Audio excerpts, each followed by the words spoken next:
ఇప్పుడున్న వంటల కంటే గూడా పెద్దవాళ్ళు చేసే వంటలంటేనే చాలా టేస్ట్‌గా ఉంటాయి. ఏమేసి చేస్తారో గానీ అసలు వాళ్ళ చేతుల్లోనే అంత మహత్యం ఉందనుకుంటా. ఇక్కడైతే నేను చింతకాయ పచ్చడి చేస్తున్నాను. ఇది మా నానమ్మ చెప్పిన చింతకాయ పచ్చడనమాట. ఎలా చేయాలి ఏంటి అనేది చూపిస్తున్నాను. ఇక్కడ పల్లీలైతే వేయించుకొని పెట్టుకోవాలి. చింతకాయ పచ్చడిలోకి పల్లీలేసుకుంటే భలే టేస్ట్ అనిపిస్తది. అలాగే నల్ల మిరపకాయలనమాట. ముందే నల్లగా ఉంటాయి. ఇవి మాడకుండా నూనేసుకొని కొంచెం కొంచెంగా వేపుకోవాలి.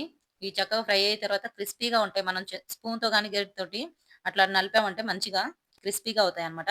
స్టవ్ ఆఫ్ చేసిన తర్వాత ఇక్కడ నువ్వులైతే వేస్తున్నాను.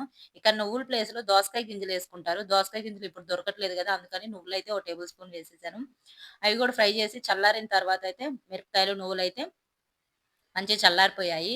పల్లీలు గూడా చల్లారిపోయినాయి. ఇవన్నీ చల్లారిన తర్వాత నేను రోట్లో దంచుకున్నంత యాడుంది చెప్పండి. రోట్లో దంచుకోలేదు నేను. మిక్సీలో అయితే వేస్తున్నాను.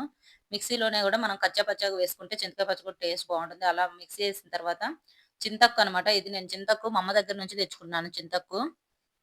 ఇక్కడ ఆల్రెడీ యెల్లో కలరేసి చింతొక్కయితే పెడతారు. అంటే పసుపుంటది గదా! పసుపేసి చింతొక్కు పెడతారు.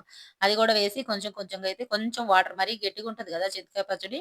కొంచెం వాటర్ వేసి మిక్సీ వేసేసాను. ఫైనల్‌గా అయితే ఉల్లిపాయేసి చేసేసాను. నచ్చితే video like and subscribe please.